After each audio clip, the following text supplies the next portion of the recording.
Liquid state of matter क्या होती है और इसकी इंपॉर्टेंट फीचर्स कौन कौन सी हैं। नमस्ते, मेरा नाम मनदीप दलाल है और इस लेक्चर में हम इन्हीं प्रश्नों के उत्तर खोजने की कोशिश करेंगे।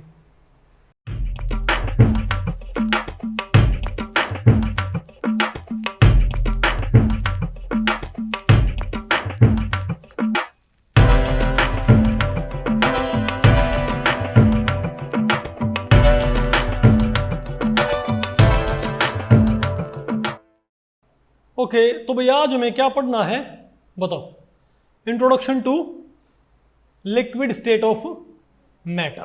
ठीक है, देखो इस चैप्टर का हमारा नाम क्या है, स्टेट्स ऑफ मैटर, और यहाँ पर हम पर्टिकुलरली कौन सी स्टेट्स डील कर रहे हैं, gases state as well as liquid state. तो गैसेस स्टेट वाला पोर्शन हमारा खत्म हो चुका है। अब हमने क्या पढ़ना है कि मैटर की लिक्विड स्टेट क्या होती है और उसकी इंपॉर्टेंट प्रॉपर्टी कौन सी। तो यहाँ पर हम नहीं है एक तरह से इंट्रोडक्टरी बात करेंगे भाई लिक्विड स्टेट ऑफ मैटर की। ठीक है, तो देखो पहली बात तो भाई लिक्विड स्टेट मैटर होती क्या है। मैंने आपको बताया था कि मैटर की प्राइमरीली 3 बेसिक स्टेट होती हैं, है ना। कौन कौन सी, सॉलिड, लिक्विड और गैस। तो जो लिक्विड स्टेट होती है तो हम क्या कहेंगे, लिक्विड स्टेट क्या होती है, मैटर की 3 बेसिक स्टेट्स में से होती है जिनके अंदर मैटर के पास ना तो डेफिनेट शेप होती लेकिन वॉल्यूम क्या होती है, डेफिनेट शेप डेफिनेट, लेकिन वॉल्यूम क्या होती है उसकी, डेफिनेट होती है। समझे बात। और इसमें जो इलेक्ट्रोस्टैटिक फोर्स जो फोर्स ऑफ अट्रैक्शन होगी पार्टिकल्स के बीच में, वो गैसेज से क्या होती है ज्यादा, लेकिन सॉलिड से क्या होती है कम। अगर मैं आपको लिक्विड के एग्जांपल दूं तो आपको पता है ना भाई, जो बर्फ है वो तो क्या है सॉलिड, अगर आप भाप है पानी की वो क्या है गैस, लेकिन आप जब बर्फ को मेल्ट गर्म कर देते हो तो पानी बन जाता है ना, तो पानी क्या होता है लिक्विड। तो लिक्विड की आपको अपने आप पता लग जाएगी उसके पास क्या क्या प्रॉपर्टी होती है। तो मैं आपको एक बार नहीं है जो लिक्विड स्टेट ऑफ मैटर होती है उसकी बेसिक प्रॉपर्टीज की बात करता हूँ कि उसके पास बेसिक कौन कौन सी प्रॉपर्टीज होती हैं। ठीक है, तो पहली होती है लिक्विड्स की जो शेप होती है क्या, वो डेफिनेट नहीं होती। आप लिक्विड को किस में डालो, गिलास में, तो गिलास की शेप ले लेगा।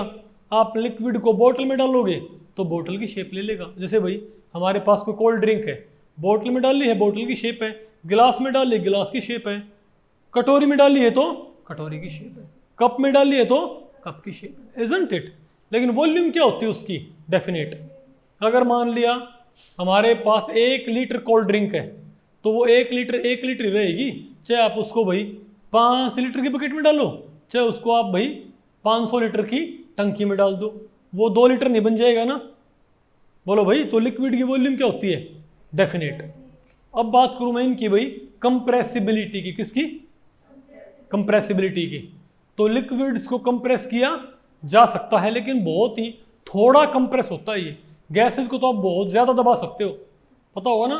एक पिचकारी है, अगर मान लिया वो ऊपर यहाँ से बंद है और यहाँ पर कोई गैस है तो पिस्टन को आप दबा सकते हो ना आसानी से। लेकिन कभी आपने देखा होगा खाली पिचकारी है, अगर भाई होली के पास हमारे पास पिचकारी नहीं होती क्या, आगे से उसकी नोजल को रोक लो, पिस्टन को दबाओगे पिस्टन दब जाएगा, कोई दिक्कत है, काफी है तो दब जाएगा।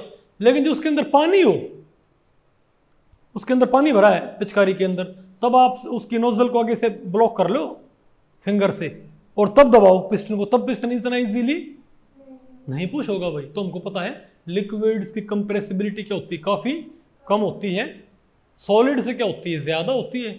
लेकिन गैसेस से क्या होती है, सॉलिड से कम होती है लेकिन गैसेस से क्या होती है, अरे क्या बोल दिया हमने, गैसेस से कम होती है लेकिन सॉलिड से क्या होती है, ज्यादा कंप्रेसिबिलिटी, इजंट इट। प्रत्यक्ष नहीं है आपको, ठीक है। और बताओ इसकी भाई कौन सी प्रॉपर्टी होती है। जो पार्टिकल्स होते हैं लिक्विड के, गैस के पार्टिकल बहुत दूर दूर होते हैं, सॉलिड के पार्टिकल थोड़ा सा ज़्यादा बहुत नज़दीक होते हैं। लिक्विड के पार्टिकल क्या होते हैं, गैस के पार्टिकल से तो क्या होते हैं नज़दीक, लेकिन सॉलिड के पार्टिकल से क्या होते हैं दूर होते हैं। और बात करूं मैं इंटरमोलिकुलर फोर्सेज की, क्या, जो फोर्सेज आपस में इनको बांध के रखती हैं। ठीक है, तो गैसेज के अंदर इंटरमोलिकुलर फोर्सेज सबसे कम होती हैं, पार्टिकल्स को आपस में जोड़ने वाली फोर्सेज सबसे कमज़ोर होती हैं, सॉलिड में सबसे स्ट्रॉन्गर होती हैं। लिक्विड्स में क्या होती हैं, इंटरमीडिएट। बात आपको पहले पड़ गई भाई। तो ये क्या है इनकी बेसिक प्रॉपर्टीज, इजंट इट। बताओ आपने भाई लिक्विड्स, आप लिक्विड के आप अपने अराउंड बहुत सारे एग्जांपल देखते क्या, वाटर है, या भाई मान लिया आप कोई ऑयल वगैरह, बालों में कोई ऑयल लगाते हो, वो भी तो क्या होता है हमारे पास, लिक्विड होता है। इथेनॉल भी क्या होता है, लिक्विड होता है। पता होगा ना आपको भाई, इथेनॉल की तो पार्टी भी करते हैं कई लोग, इजंट इट। बताओ ना भाई, इथेनॉल की पार्टी नहीं पता, अल्कोहल, ठीक है। तो मेरे ख्याल से आपको बेसिक बातें आपको पता लग गई भाई, इजंट इट। अच्छा अजिन की भाई, अगर मैं इनकी बात करूं डेंसिटी की, तो हमको पता है गैसेस से क्या होती है, ज़्यादा डेंसिटी, लेकिन सॉलिड से क्या होती है, कम डेंसिटी।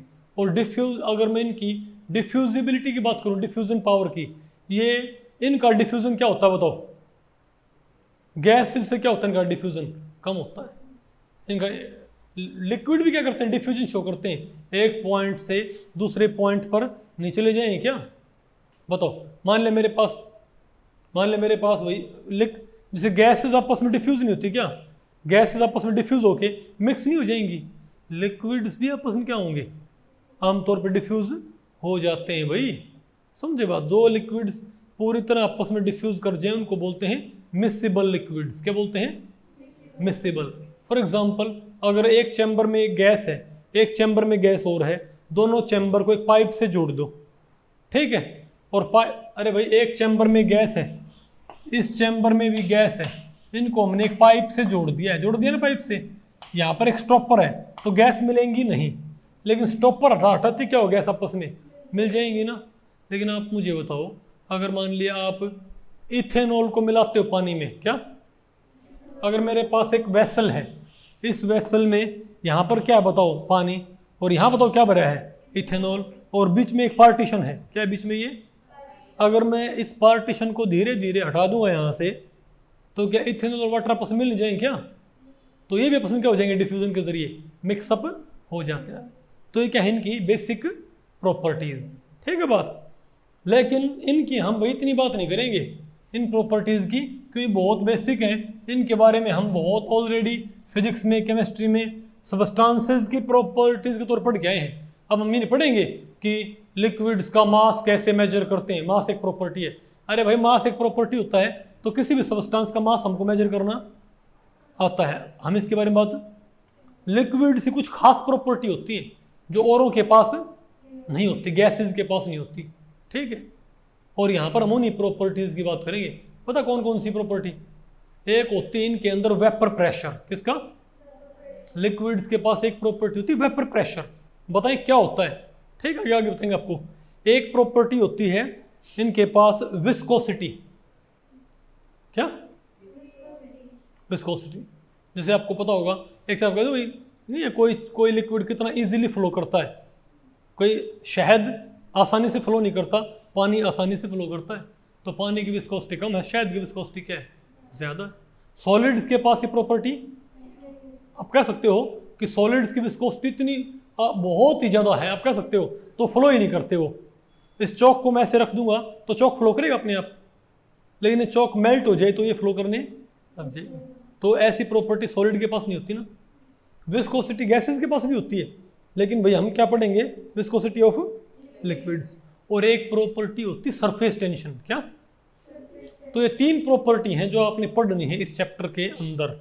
कौन कौन सी, बड़ी क्लासेस में तो आप इनका मैथमेटिकल डिस्क्रिप्शन ही पढ़ते हो, लेकिन 12वीं क्लास में आपको इनके डेरिवेशन वगैरह पे ज़्यादा बात नहीं करनी, आपने इनको बेसिक फॉर्म में पढ़ना है, surface tension, vapour pressure and viscosity, ठीक है। तो मेरे ख्याल से आपको वही एक इंट्रोडक्शन ऑफ लिक्विड आपको पता लग गया, नहीं समझे बात, उपकार। अच्छा ये बताओ, अगर मान लिया मिल्क क्या है, लिक्विड की सॉलिड, लिक्विड, पता होगा ना आपको वही, ठीक है।